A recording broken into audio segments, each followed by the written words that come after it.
congregación Betel Shaddai. Parashá Vayeshev habitó. Esta parashá está basada en Bereshit 37:1 al 40:23. En la Haftará tenemos al profeta Amós desde el 2:6 al 3:8 y en los Besorot tenemos a Mateo 1:18 al 25. Veamos qué tenemos en esta porción de la Torá. Inicia esta parashá cuando nos informa que Jacob habitó en la tierra de Canaán. Y en esa tierra nos relata los acontecimientos relacionados a su descendencia. Joseph, que es su hijo preferido, tiene 2 sueños y lo cuenta a sus hermanos, pero en base a ya un entorno familiar que venía desarrollándose, sus hermanos sienten celos y envidia a causa de estos sueños que cuenta Joseph y ellos conspiran matarlo. Sin embargo, en base a un acuerdo entre ellos, lo que hacen es tomar la decisión de venderlo y finalmente Joseph llega a Egipto, donde es vendido a Potifar, el oficial del faraón. Los hermanos de Joseph, para informar a Jacob acerca de Joseph, le dicen que había muerto y tiñen sus ropas de sangre, cosa que no era cierta, pero de esa manera informan a su padre y éste se enluta en la tristeza de creer que su hijo había muerto.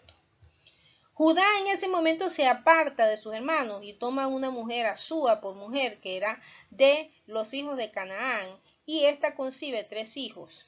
Y para resumir un poco esta porción, Tamar, que era su nuera, enviuda y finalmente como no le entrega, Judá no honra el compromiso de entregarle su hijo menor, ella toma vestiduras de prostituta y en una relación con Judá ella concibe 2 hijos, que serían Fares y Sara. Y en este evento de la narrativa de la familia de Jacob, Joseph aparece encarcelado finalmente porque es tentado por la mujer de Potifar y en base a una mentira de esta mujer relacionada a Joseph, él es encarcelado. Sin embargo, el Eterno estaba con Joseph y él fue bendecido, prosperado y aún en la cárcel, expuesto por el mismo jefe de la cárcel en un estatus de autoridad con los que estaban allí encarcelados. Y como encarcelan a 2 siervos del faraón que habían tenido un sueño cada uno, Joseph les revela el motivo a qué se debían esos sueños, lo cual se cumple. Finalmente, el siervo que es liberado de la cárcel, Joseph le encomienda que no se olvide de él, pero este se olvida de él. Y así termina esta parashá. En medio de lo que le ocurre a Joseph, en medio de su anhelo de salir de la cárcel, pero sencillamente no era el tiempo y el Eterno estaba tratando con él. Veamos qué aspectos se puede destacar de esta parashá. Estaría abordando cómo en distintas épocas de la narrativa de las escrituras se repiten las mismas debilidades humanas. Aquí, por ejemplo, podemos comparar un acontecimiento importante y es como muchas veces nuestra descendencia o algunos de nuestros descendientes pueden tener las mismas vivencias y las mismas experiencias que nosotros hemos tenido. Y eso quizás se debe a que se repiten los mismos patrones de vida, el mismo entorno y condiciones que generan que se repitan esas vivencias. Por ejemplo, en el caso de Jacob y su hijo favorito, que era Joseph, ambos fueron odiados por sus hermanos. Sabemos que Jacob fue odiado por Esaú y que Joseph, que es precisamente la narrativa de esta porción, fue odiado por sus hermanos. Que ambos experimentaron como sus hermanos querían matarlos y ambos, sin embargo, a pesar de las luchas, fueron prosperados. Ambos se casaron fuera de la tierra prometida y ambos viajaron y murieron en Egipto. Y al morir, antes de morir en Egipto, ellos pidieron que sus huesos fueran trasladados a la tierra prometida. Estos y otros aspectos se repiten en la vida de Joseph y fueron vividos por su padre, que le amaba y era su hijo favorito. Pero veamos qué acontecimientos y qué debilidades se observan a nivel de entornos familiares que podemos aprender de esta porción de la Torá. Y encontramos 3 aspectos importantes en base al entorno familiar de los descendientes de Jacob. Es decir, la vida de Joseph nos da muchos aspectos significativos de este entorno familiar. Primeramente, Joseph era el hijo preferido. Y dice que sus hermanos, viendo que su padre lo amaba más que a todos sus hermanos, le aborrecían y no podían hablarle pacíficamente. Es decir, que este simple punto había acabado con la paz familiar en esta familia de Jacob.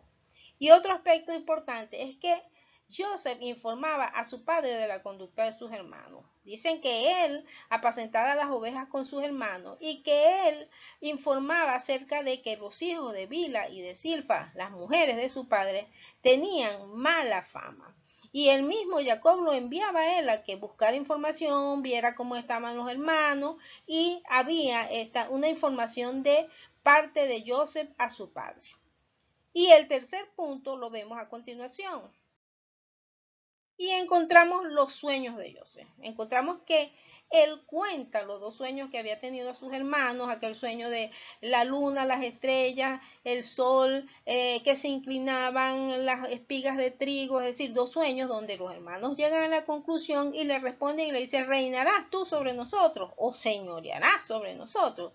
Y eso genera que ellos aborrecieran aún más a Joseph a causa de sus sueños y de sus palabras. Rashi nos dice que ese odio hacia Joseph no solamente era a causa de sus sueños, sino que esta misma cita que está en Bereshit 37, 5 y 8 nos dice que eran sus sueños y sus palabras. Y esas palabras eran precisamente las que Joseph informaba a su padre. Y esto generaba molestia, odio, intolerancia hacia la vida de Joseph. Y de tal manera, esto lo interpretan los sabios como que todos los males que le vinieron a Joseph fue a causa de la Shon Hara. Y así como dice Mishlei, Proverbios 18:21, que la vida y la muerte están en manos de la lengua y que el que la ama comerá de su fruto. Sin embargo, nosotros nos podemos preguntar, ¿realmente fue a causa de la Shon Hara que vino? Y que vino no solamente las vivencias de Joseph, sino la esclavitud en Egipto. Es realmente, pero encontramos que en esta porción habla de que sus hermanos lo odiaban, lo despreciaban, le tenían envidia, le aborrecían y que se había perdido la paz en este entorno familiar. Entonces veamos cómo podemos analizar esta porción. Encontramos a lo largo de las escrituras que, aun siendo épocas distintas, son las mismas debilidades humanas las que generan los conflictos, las guerras, las frustraciones, las consecuencias.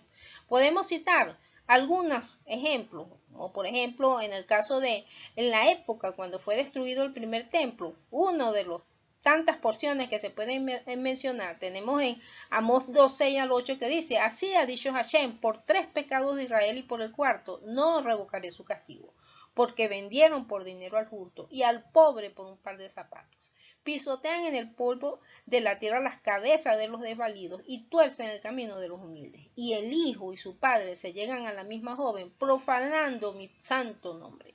Sobre las ropas empeñadas se acuestan junto a cualquier altar y el vino de los multados beben en la casa de sus dioses. Aspectos diferentes como corrupción, injusticia, idolatría, en este solo párrafo se pueden concluir. Y dice en Oseas 9:7, vinieron los días del castigo, vinieron los días de la retribución, e Israel lo conocerá.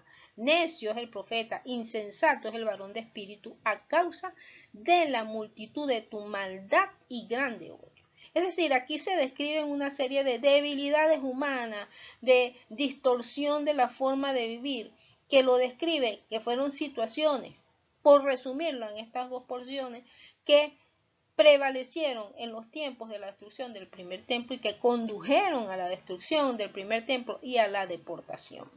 Pero nosotros nos podemos preguntar, ¿y cómo fue las vivencias, cuáles eran las características en la época en que fue destruido el segundo templo? Veamos qué tenemos. Y es conocido en la tradición que la destrucción del segundo templo también fue motivado a causa de la Shon Hara y el odio gratuito. Sin embargo, hay muchos aspectos que nosotros podemos escudriñar, incluso en los mismos escritos mesiánicos. Nosotros encontramos que en el caso de Yeshua dice que tomaron las 30 piezas de plata, precio del apreciado. Si Yeshua también fue vendido en un acto de corrupción, una venta de un justo, y dice en la misma escritura que sabía que le tenían envidia, que lo habían entregado por envidia. Y también nos dice cuando Yeshua confronta a muchas autoridades de la época y les dice, escrito está mi casa, casa de oración será llamada, pero ustedes le han hecho cueva de ladrones. Había corrupción y había falta de temor de Dios. Había muchos aspectos que se pueden desglosar a lo largo de todos los escritos mesiánicos y todas las confrontaciones y relatos que están en dichos escritos. Y dice que los principales sacerdotes y los ancianos y todo el concilio buscaban falso testimonio contra Yeshua para entregarle a la muerte. Es decir, las mismas autoridades se habían corrompido y nosotros sabemos que Yeshua fue objeto de un juicio viciado por las mismas autoridades de la época. Y vemos como el mismo Yeshua confronta y les dice, generación de víboras, ¿cómo pueden hablar lo bueno siendo malos? Porque de la abundancia del corazón habla la boca. El hombre bueno del buen tesoro del corazón saca buenas cosas, pero el hombre malo del mal tesoro saca malas cosas. Y cita, y les dice en Mateo 15, 7 y 8, hipócritas, bien profetizó de vosotros Isaías cuando dijo, este pueblo de labios me honra, mas su corazón está lejos de mí. Pero lo que sale de la boca, del corazón sale, porque del corazón salen los malos pensamientos, los homicidios, los adulterios, las fornicaciones, los hurtos, los falsos testimonios, las blasfemias. Y podemos analizar cómo es precisamente por nuestra misma mala inclinación y en este caso confrontando cómo estaba el corazón en aquella época de muchos de los que vivieron esa venida de Yeshua y sin embargo no la reconocieron, como la Shon Hara aparece como un fruto de ese corazón que se ha dañado, que se ha endurecido y que genera acciones indebidas y no solamente hablar mal, sino también actuar en consecuencia de lo que dicta el corazón. Y este acontecimiento, ¿cómo marcó las relaciones familiares de los descendientes de Jacob? Fíjense que es muy interesante esta porción donde dice, y que fue ya no parte de esta porción en la Torá, pero sí de la vivencia familiar de Joseph, cuando él se encuentra con sus hermanos y finalmente se identifica que él, siendo el virrey de Egipto, era Joseph, aquel a quien habían vendido. Y en Bereshit 45:15 dice, y besó a todos sus hermanos y lloró sobre ellos, y después sus hermanos hablaron con él. Aquí los únicos que lloraron fueron Joseph y Benjamín, pero los demás hermanos sencillamente hablaron con él. Y no es sino después de 17 años, que fue los años que vivió Jacob en Egipto y que fallece, después de la muerte de Jacob, es que vienen los hermanos de Joseph en razón de su padre muerto y dicen, quizás nos aborrecerá Joseph y nos dará el pago de todo el mal que le hicimos. Y entonces enviaron, porque enviaron fue mensajeros a decirle a Joseph, tu padre mandó antes de su muerte a decir que te ruego que perdones ahora la maldad de tus hermanos y su pecado, porque mal te trataron. Por tanto, ahora te rogamos que perdones la maldad de los siervos del Dios de tu padre. Y Joseph llora nuevamente mientras hablaban. Y entonces después de los mensajeros es que vienen ellos también y se postran y le dicen a Joseph y le dicen, henos aquí por siervos tuyos. Finalmente se da de alguna manera, en una forma más concreta, aquel sueño de Joseph, donde ellos se postraban.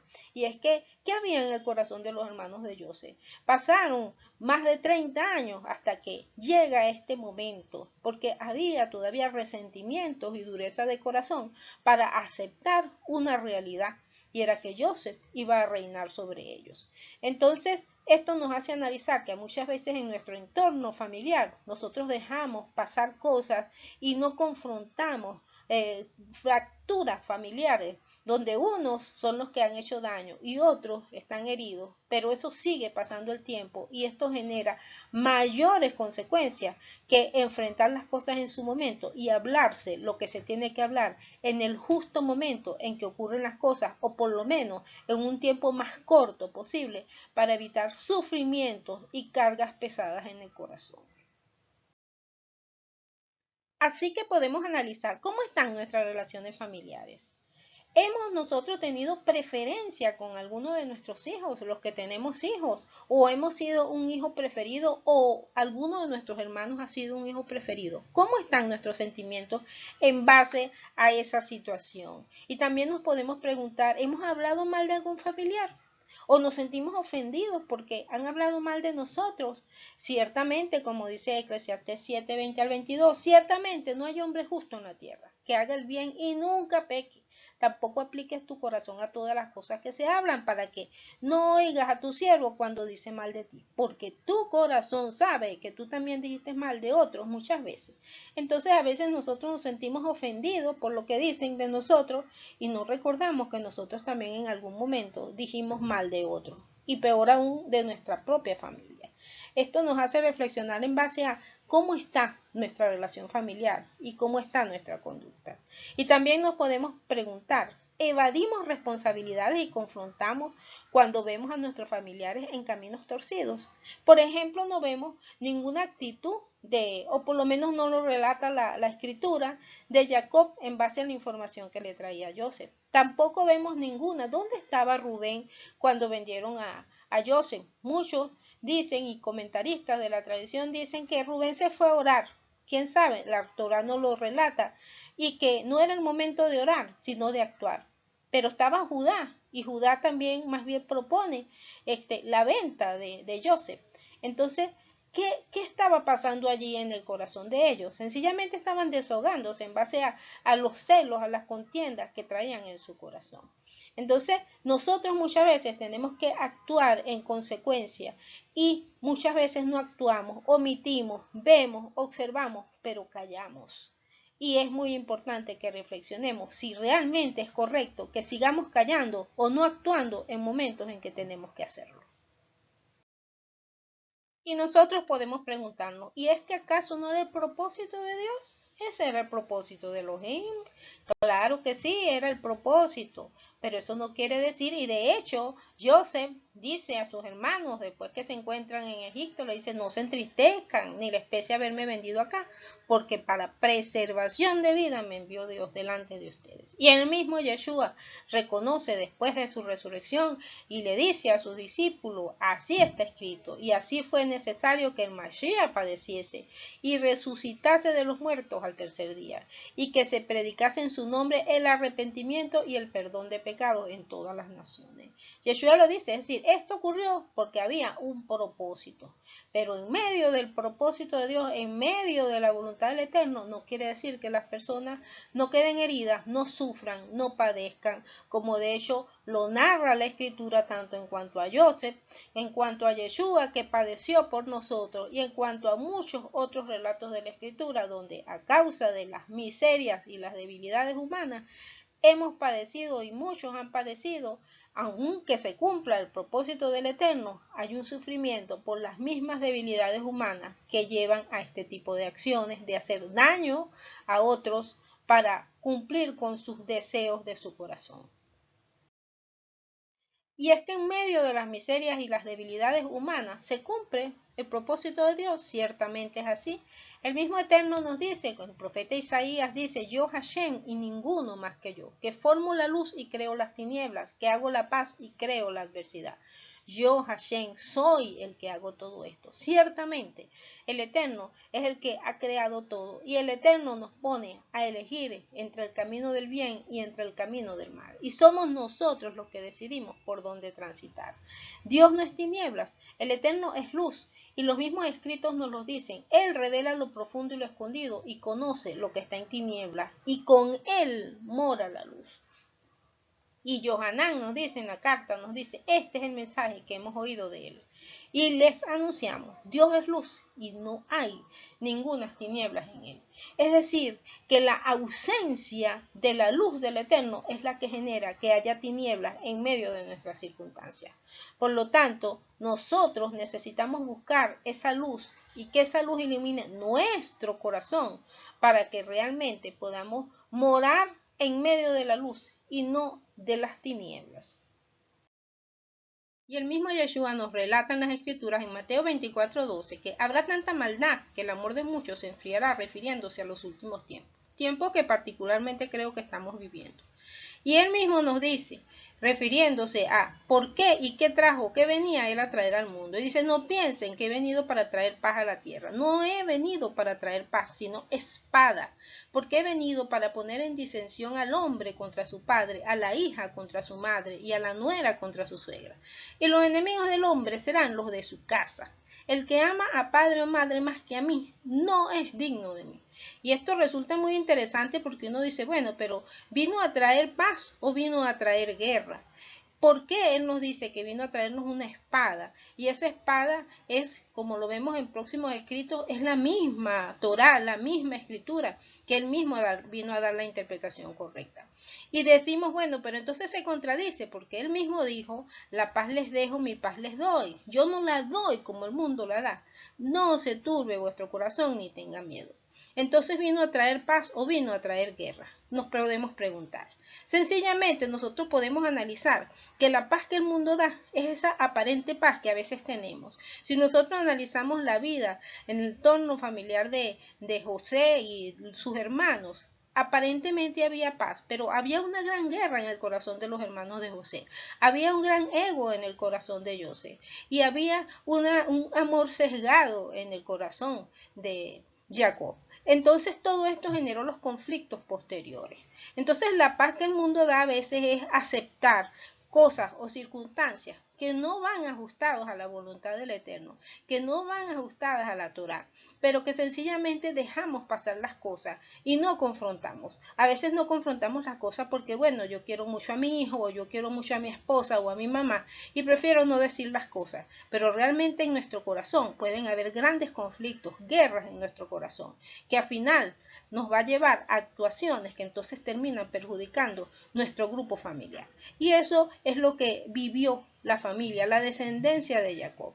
Y nosotros necesitamos ser instrumentos de paz, como el mismo Yeshua nos dijo, y él mismo citó que eran dichosos los pacificadores, porque ellos verían al Eterno. Pero nosotros, siendo instrumentos de paz, necesitamos usar esa espada, que es la Torá, para confrontar situaciones que no están ajustadas, acordes a la voluntad del Eterno en nuestras vidas, porque Él nos dio las instrucciones para vivir piadosamente en este mundo, e inclusive que esa piedad, esa misericordia, esa autoridad, esa confrontación que nosotros debemos hacer si somos personas de autoridad en nuestros hogares o como miembros de una familia debemos hacer conforme a la voluntad del Eterno escrita en su Torá y no conforme a los afanes y a los deseos y a las debilidades humanas que muchas veces lo que hacen es torcer nuestras relaciones familiares con consecuencias que a veces son irreparables. Un escritor contemporáneo del siglo XIX, dice Miguel de Unamuno, dice, es mejor verdad con guerra que mentira con paz. ¿Y cómo es esto realmente? Porque fíjense que el mismo escrito de Santiago dice, ¿de dónde vienen las guerras y los pleitos entre ustedes? No es de sus pasiones las cuales combaten en sus miembros. Es decir, si nuestras confrontaciones y nuestros conflictos son de nuestras propias pasiones, sencillamente vamos a mantenernos en guerra, en conflicto y evidenciando nuestras debilidades humanas, como lo hemos visto a lo largo de esta porción. Sin embargo, si nuestros conflictos son confrontados y he allí la importancia, como dice Santiago 4:17, cualquiera pues que quiera ser amigo del mundo, se constituye en enemigo de Dios. Es decir, que nuestras pasiones, nuestros deseos, nuestros conflictos, nuestros problemas deben ser confrontados con la Escritura. ¿Es correcto lo que yo quiero? ¿Es correcto lo que está anhelando mi corazón? ¿Está de acuerdo a las instrucciones del Eterno? Allí tiene que ser confrontado. Porque si nosotros emprendemos una guerra para lograr lo que queremos, pero es contrario a la Torá, entonces nosotros estamos siendo instrumentos realmente de odio y de contienda y no de paz. Esta es la guerra que nosotros debemos hacer para caminar conforme a la Torá y sabiéndola hacer, porque necesitamos realmente saber cómo actuar en cada momento y en cada circunstancia. Dice Santiago 4:17 que el que sabe hacer lo bueno y no lo hace, le es pecado. Muchas veces nosotros no sabemos cómo enfrentar situaciones, pero si nosotros sabemos cómo enfrentar una situación y no lo hacemos, nos es contado por pecado. Entonces, nos podemos preguntar, pero ¿qué es lo bueno realmente? ¿Cómo sé yo qué es bueno? como cita Tehillim 86:5, dice, porque tú, Señor, eres bueno y perdonador, grande en misericordia para con todos los que te invocan. El Eterno es bueno. Y el mismo escrito por Santiago dice, sean pues imitadores de Dios como hijos amados. Miren con diligencia cómo andan, no como necios, sino como sabios. Es nosotros los que tenemos que compararnos en base a las instrucciones de aquel a quien llamamos Padre nuestro que estás en los cielos. Y si somos hijos de aquel que nos instruyó, pues debemos honrar su palabra en obediencia. Y debemos imitarle a él, como dice que es bueno y perdonador y de gran misericordia. ¿Es necesario perdonar? Pues busquemos la manera de hacerlo. ¿Es necesario tener misericordia? Pues tengamos misericordia. E invoquemos a aquel que puede ayudarnos en todas nuestras debilidades. Dice Efesios 6:1-14, hijos, obedezcan en el Señor a sus padres, porque esto es justo. Y ustedes, padres, no provoquen a ir a sus hijos, sino críenlos en disciplina y amonestación del Señor.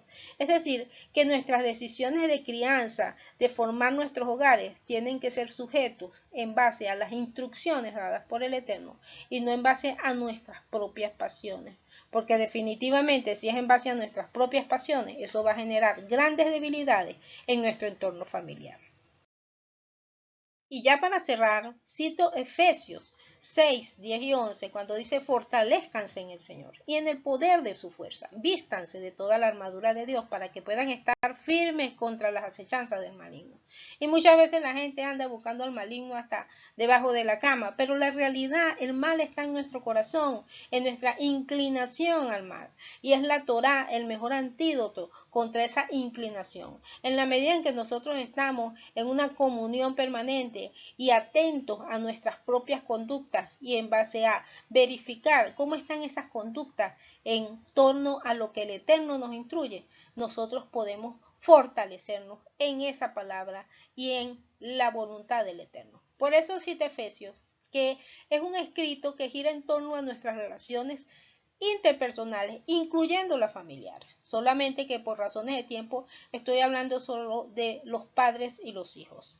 Y por eso cita, tomen toda la armadura de Dios para que puedan resistir en el día malo. Y habiendo acabado todo, estar firmes. Ceñidos los lomos de ustedes con la verdad y vestidos con la coraza de justicia y calzados los pies con el apresto del evangelio de la paz. Sobre todo tomen el escudo de la fe con que puedan apagar todos los dardos de fuego del maligno y el yelmo de la salvación y la espada, esa espada del Espíritu que es la palabra de Dios, orando en todo tiempo. Yeshua nos dijo que no vino a traer paz sino guerra y que nos vino a traer espada. Y es esa espada que nos ha dado en ese cambio, en esa regeneración que nos da el Ruach HaKodesh, que podemos actuar en cada situación, en cada día malo, como cita esta porción de los Efesios. Y por eso nosotros tenemos que tener presente que tener esta armadura, sencillamente crecer en el diario vivir, caminando en base a la verdad, a la veracidad, siendo instrumentos de paz y confrontar y hacer guerra cuando confrontamos una realidad que no está acorde a la palabra del Eterno. Pero como somos instrumentos de paz, tenemos que saber qué decir, cómo decirlo y cuándo decirlo. Y por eso es que tenemos que orar en todo tiempo y conocer cada día la voluntad del Eterno en base a su palabra. Solamente así podemos enfrentar estos tiempos, que no son fáciles, y tenemos que escudriñar nuestras relaciones personales en base a lo que tenemos albergado en nuestro corazón. Y solo así, examinándonos cada día y evaluando nuestro entorno y procurando que nuestra familia crezca también en este camino, podremos tener un camino de paz y hacer guerra solo cuando sea necesario para hacer que la palabra sea vivida por cada uno de nosotros y no solamente escuchada. Así que podamos ser instrumentos de paz, empezando por nuestra familia, que es precisamente la responsabilidad que el Eterno nos dio desde el principio de la creación. Así que bendiciones a todos, Shabbat Shalom, y que el Eterno nos ayude en nuestras debilidades humanas.